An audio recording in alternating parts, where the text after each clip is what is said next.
naman pong good deed ang ibinalita ng isa nating news scooper. Ibanilik ng isang taxi driver ang naiwang bag ng isang pasahero na naglalaman ng cash at ilang gadget.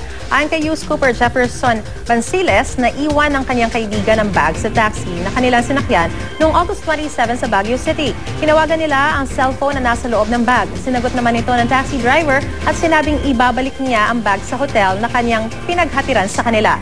Laman ng bag ang 4,000 cash, 2 cellphone at isang tablet.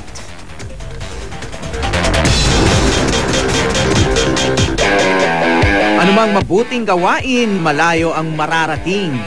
Regalo man ang karunungan. Handog na nakapagbibigay ngiti. O simpleng pagmamalasakit.